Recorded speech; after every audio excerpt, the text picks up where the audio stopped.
LAC पर शुरू किया हॉस्पिटल और हेलीपैड का निर्माण।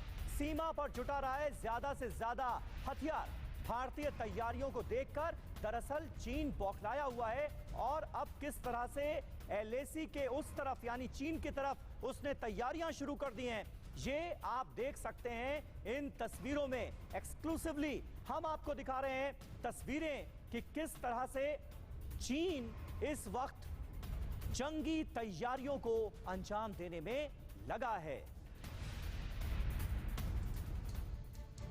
लेकिन आज भारत और चीन के बीच एक बार फिर कमांडर लेवल की बातचीत होने जा रही है। ऐसे में यह समझना बहुत जरूरी है कि इससे पहले जब मुलाकातें हुई तो कैसी रही। 31 अगस्त को दोनों पक्ष मिलते हैं, 5 घंटे बातचीत होती है लेकिन नतीजा कुछ नहीं निकलता है। इसके बाद 1 सितंबर को 8 घंटे तक दोनों पक्षों के बीच मीटिंग चली, नतीजा कुछ नहीं निकला। 2 सितंबर को 7 घंटे बैठे, इसके बाद 3 सितंबर को फिर 4 घंटे बैठे, 4 सितंबर को फिर 4.5 घंटे बातचीत होती है।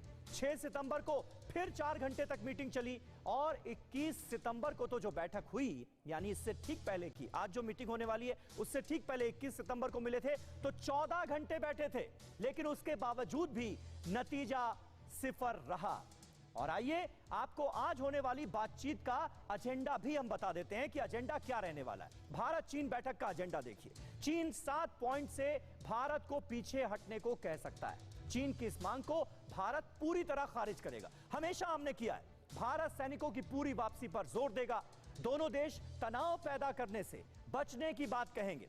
एलएसी पर और सेना नहीं भेजने पर बात हो सकती है। रूस में विदेश मंत्रियों की बैठक के फैसले पर अमल करने पर बात संभव है, क्योंकि जो 5 सूत्रीय एजेंडा सामने आया था मॉस्को की बैठक के बाद उस पर अमल तो किया नहीं चीन ने।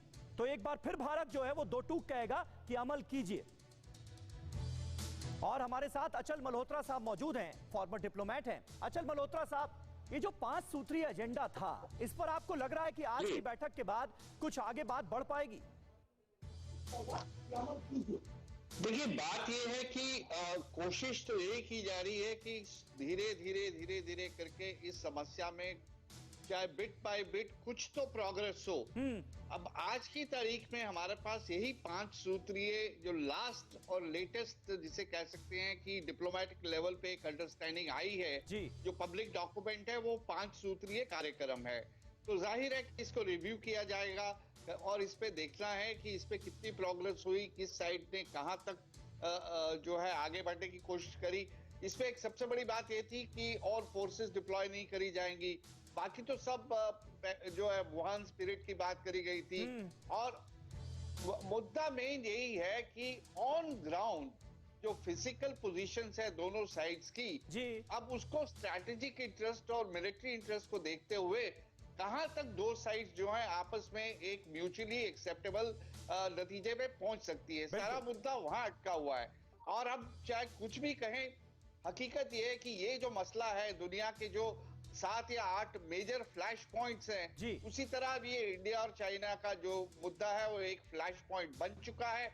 ये बस इस कोशिश में रहना है कि ये फ्लेयर अप नहीं करे और इसके जो अंजाम है वो ज्यादा खराब नहीं हो और किसी तरह से इसे बात के मध्य से ऐसा एक एक्सेप्टेबल बिल्कुल आज कोशिश फिर एक बार यही होगी कि बातचीत के जरिए समाधान की तरफ हम आगे बढ़ें, लेकिन ऐसा मुमकिन हो पाएगा बातचीत के जरिए, इसकी उम्मीद जाहिर है आप जितने भी एक्सपर्ट से बात करेंगे कम ही नजर आती है। एक और बड़ी खबर दे दें अपने दर्शकों को दुनिया के सामने, एक बार फिर चीन बेनकाब हुआ है। वुहान में जमीन के नीचे बनाई है चीन ने खुफिया टनल।